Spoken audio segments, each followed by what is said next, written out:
Hi, Sally. Hi, Steve. Thank you for joining me today. As you can see, I put together a PowerPoint presentation. It's going to go over a little bit about risk management, and it's going to help us to be able to reduce risk, transfer risk, accept whenever it is acceptable, and also avoid risk altogether when it's not feasible to accept. With any reward in life, we must be willing to take on the risk.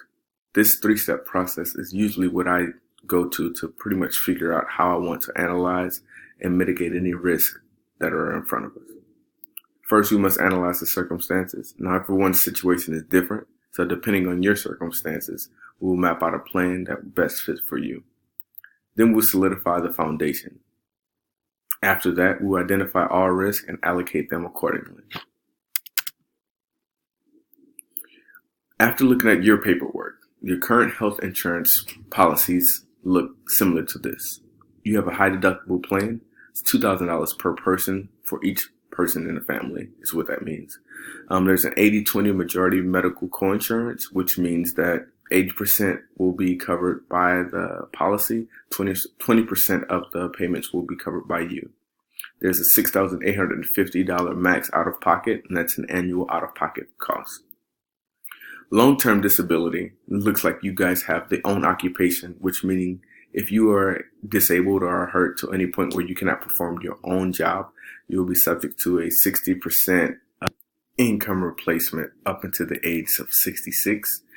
This also includes a 90-day elimination period, which means 90 days after you become disabled, there's a 90-day waiting period before you can start receiving these funds. And also, I did notice you guys do not have a long-term care provider or policy as well. My recommendations for your health insurance. Overall, everything looks pretty good. I would definitely recommend a health savings account. This will allow you to accumulate funds that were pre-tax. That's going to help you pay for some of those expenses that you guys are expecting to pay in the upcoming year. Also, the funds carry over from year to year. So anything that you do not use inside of that health savings account, if it doesn't get used that particular year, you can carry it over to the next year. And it will not be subject to taxation. And the next thing is your high deductible plan. Your high deductible plan also helps you to be able to qualify for the health savings account. So it's one way of taking advantage of the high deductible that you do have to pay. I would also say prepare to pay 20% of the surgery costs and the medical procedures for Steve and Sally. And the last thing, the annual physicals that are included that you guys are planning to take each year, they're going to be completely free. They're also already covered within your health insurance plan.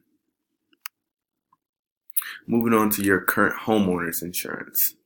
Now with homeowner's insurance, I noticed you guys have for coverage A, which is dwelling, there's $250,000 worth of coverage. For coverage B, or the structures, it's $25,000. For coverage C, you have for personal property, looks like you have up to $175,000 in coverage. And coverage D, which is the loss of use, it looks like you guys have $50,000 worth of coverage.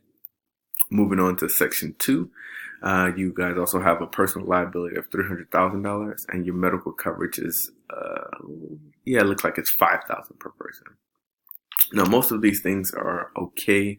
There was one huge recommendation that I have, but once that recommendation is taken into consideration, everything else kind of falls into place, and you'll see once I get to the next slide. My recommendations, I would say raise the amount on the dwelling coverage, which is your part A or section A. The goal is to get that to at least 80% of the property costs. Right now, you guys were sitting at $250, and the property that you have, you owe, I want to say it's like $337,500 to be exact. The minimum for that 80% would be $270,000.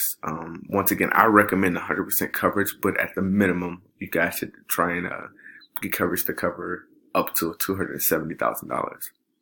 For structural coverage, this is supposed to be, or I guess you can say it's recommended to be covering 10% of the dwelling limit. You guys were really close to that. Make a slight adjustment from $25,000 up to $27,000, and that will cover the 10% of the minimum of $270,000 worth of coverage for dwelling.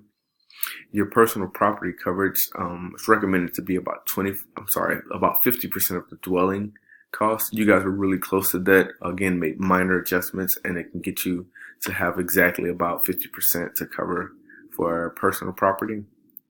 And then the same for the loss of use of coverage, or the loss of use coverage.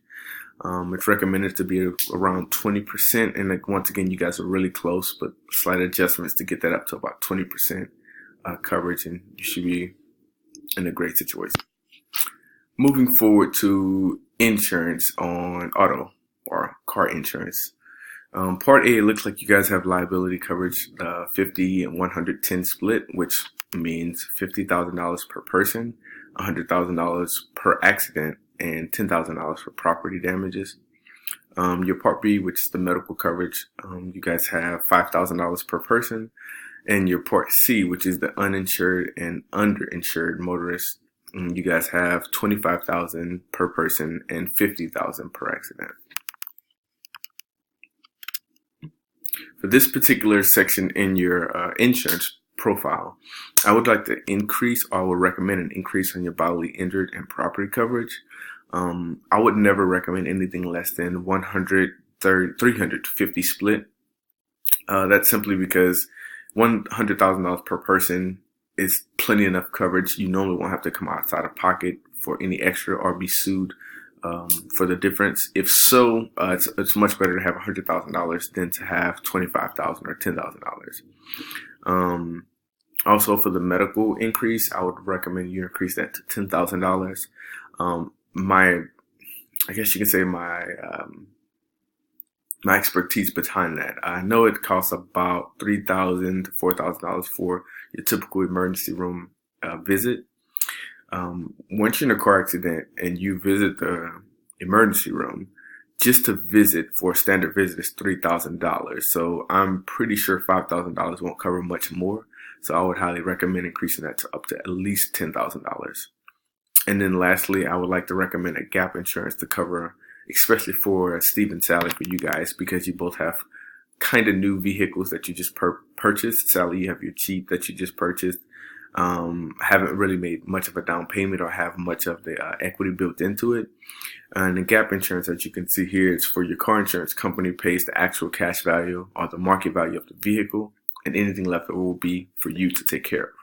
So for example, if you just recently purchased your vehicles, God forbid nothing happens, but let's just say, for example, you get into an accident in a month. Well, the amount that let's say instead of a month, let's say 2 years down the road.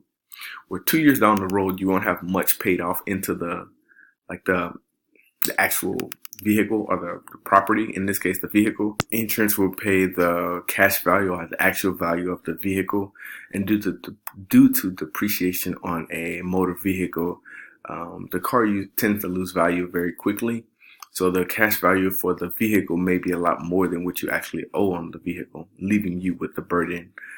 With the gap insurance, the gap insurance pays the difference between the actual value and the amount that you owe on the vehicle.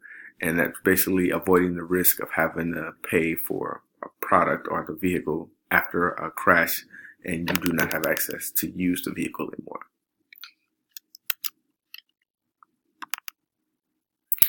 Next, we'll talk about your current life insurance situation. Now, I have it split here, Sally on the left, Steve on the right. Both of you guys have employee benefits, and it's a group term policy. You both have beneficiaries as each other, which is perfectly fine. I would not suggest any different with that. And your annual premiums are also paid by your employer, which is perfectly fine as well. The only major difference I see here is the death benefit for Sally is $65,000, while for Steve, your death benefit is $55,000. And I'm kind of curious to figure out where you guys got that number from. My only assumption would be that you guys got it from your income, or your income, basically, from your employer. Excuse me. My recommendation is to use the DIME strategy. The DIME strategy is basically an acronym. The D is for debt, I is for income, M is for mortgage, and E is for education. Each one of these acronyms is gonna play a vital part in your life. And if we're able to provide insurance or coverage for each one of these aspects of life, This will also map out and tell us a general idea of how much insurance we actually need to be insured for life insurance. For debt, obviously, you can see we did the loans and the credit card. You have approximately $16,000 worth of that. As far as your income replacement for 3 years.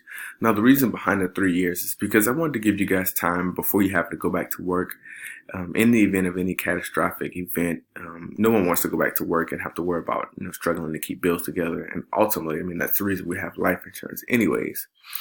So what I did is built in 3 years worth of your salary combined, and that will come out to about $330,000 for income replacement. Moving on to your mortgage, or the remaining balance on your mortgage is approximately $337,000.5, and went ahead and added that in as well. And last but not least, we have the educational funding. Education, post-secondary education, is approximately $100,000 per student. I know you guys have a son and a daughter, Sarah and Steve Jr. Tell the kids I said hi, by the way.